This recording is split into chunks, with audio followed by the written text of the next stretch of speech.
Hey, what's going on, guys? I just want to take a second and just kind of like talk about like card advantage. I've had a weird time recently with a lot of like new players and maybe players who are not familiar with TCGs. So essentially, what card advantage is like the value you get out of literally just playing a card, not its effect, nothing else. It's just like, well, it's kind of the effect in this scenario, but for most cards, it's just like if you play a card out of your hand, it's -1, right? So if you had 3 cards in your hand, you are now down to 2, so it's negative card advantage. Now it might give you a positive board advantage, it's in terms of the characters you have in play or upgrades you have in play or things that progress the board state towards you winning the game. But as far as card advantage goes, actually just playing a card is negative.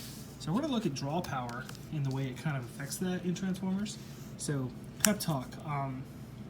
I see this card in tons of deck lists, just like all the time, and I have like one big issue with it, and that is in other games, a card like Pep Talk would be banned, simply because it has no cost and just lets you draw 2 cards. But the biggest drawback to this card in Transformers is that it eats up your action for the turn. So you're essentially drawing 2 cards, and if you haven't played your upgrade, you're maybe digging for an upgrade, but you can't play another action this turn. So when you play it, you go -1, and then you +1, and then you go back to 0, and then you +1. So it's inherently just a +1. So basically, you're spending your action to draw a card. So it kind of begs the question of like, if I had a card that actually impacts the game, would I have rather have drawn that instead of Pep Talk? That's usually my argument against Pep Talk.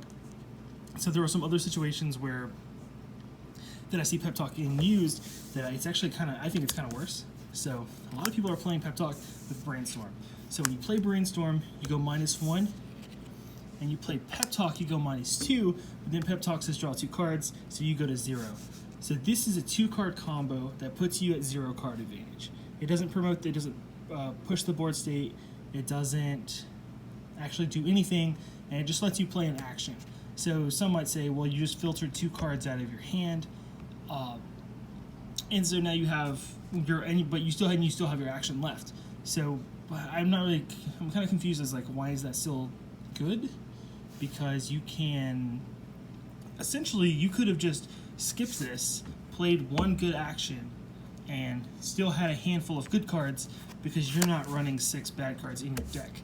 I'm not saying Brainstorm's a terrible card. I just think like when people combo it like this, like it's just not strong. It doesn't make sense.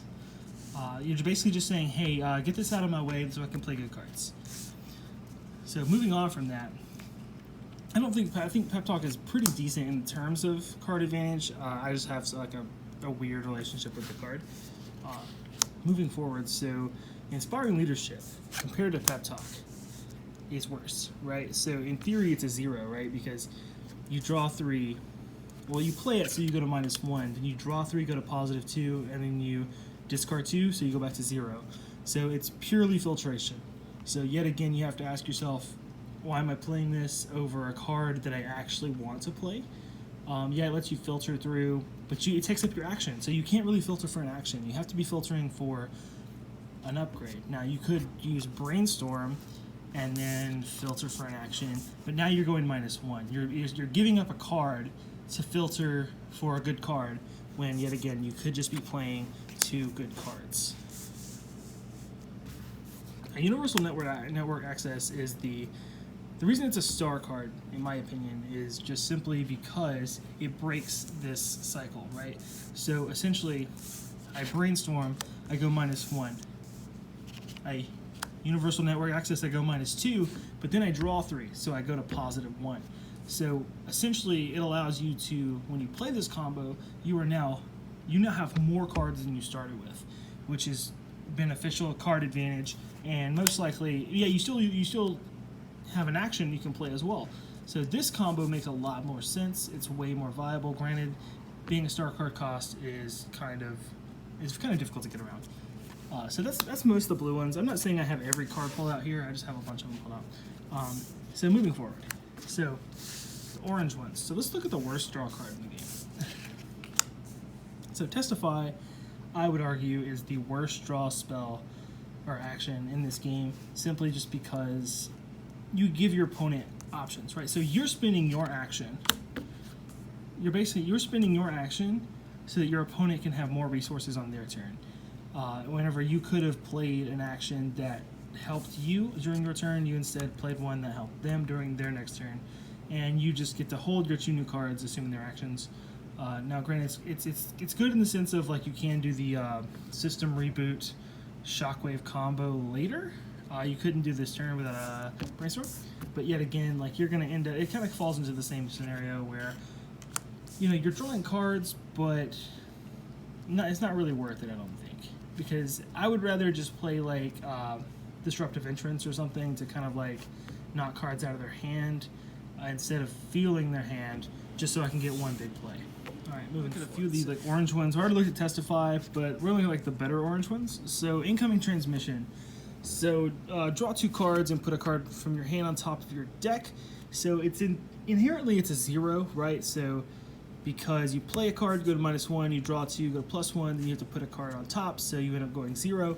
But the reason this is like a better 0 than Inspiring Leadership is because Inspiring Leadership, you're just throwing away those cards.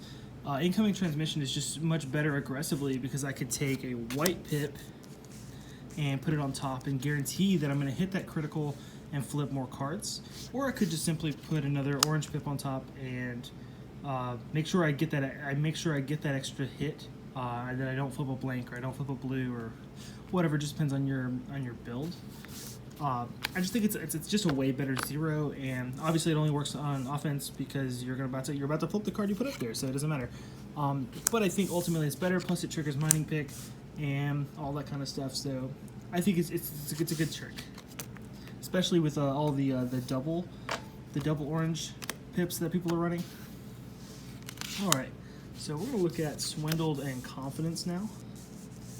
These two are very interesting in the sense that they are they're actually they're -1s, but it's interesting because you're trading. Basically, you're going -1 so that you can play an extra action or an extra upgrade. Now, I think Confidence is better in just overall, just because you are playing an action, you are gaining an action, and that's kind of versus like when you play Swindled, you're playing an action and you're losing your action, but you now get to play 2 upgrades. These are both very explosive in the early game, as far as letting you filter and then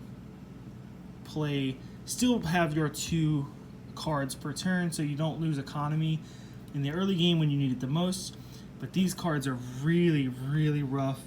Anyone who's ever drawn these in the late game knows when you have no cards in your hand, you 100% wish you had drawn something else, because most of the time, if you have nothing in your hand, you just can't play it, unless you were just for some reason trying to flip through your deck with trying to get a Nemesis or a Cosmos trigger.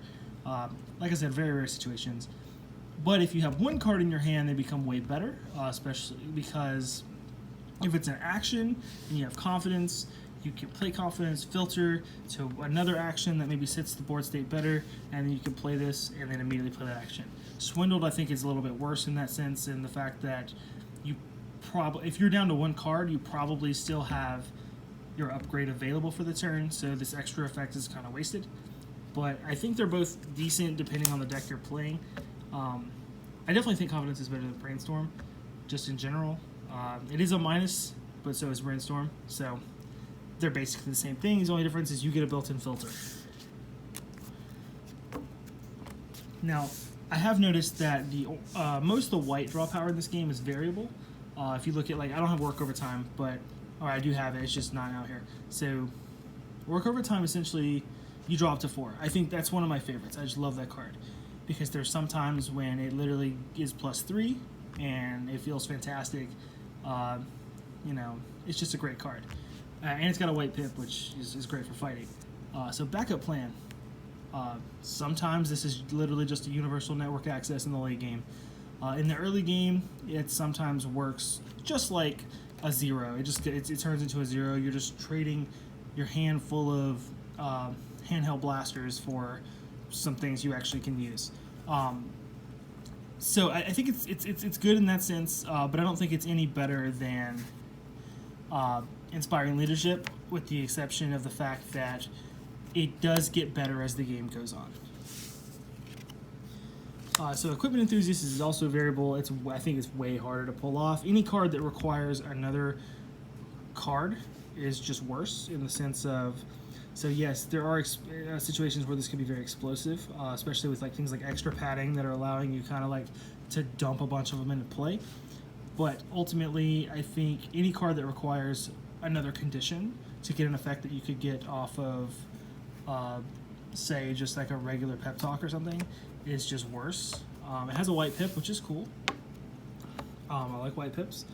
But I think ultimately it has a requirement, therefore isn't that great, because if you only have one upgrade, then it's just a 0, right? So you play a card, you draw a card, it goes to 0. So if you have 2 upgrades, it becomes a pep talk, you go +1, which is okay, but like, I think I'd rather just play something more impactful to the game. Now, in situations where you have 3 or more upgrades, obviously that's where the card gets really good, because it becomes universal network access. It becomes so much more. You can push the game so much further because you're gaining so many resources. But like I said, it requires you to have a board state already set up. So that's just kind of a quick look at, like, I don't know, just like what I was thinking about with card advantage, because I have been having a lot of conversations with new players, and a lot of them maybe just don't, maybe they've never played a TCG, they don't really think about, oh, well, this card lets me draw 2 cards, but I'm sacrificing my action to do so. I think the objective is just kind of like getting people thinking more critically about the actions they include in their deck. Now, I'm not saying I don't play pep talk in decks, like I definitely do. It's just, it's not a centerpiece of what I'm thinking about. When I want to draw a card, I'm never like, oh, I really hope I top deck pep talk. I'm usually, oh, I hope I top deck a card that impacts the game right now, promotes a winning board state so that I can kill my opponent's characters and win the game. So thanks, guys.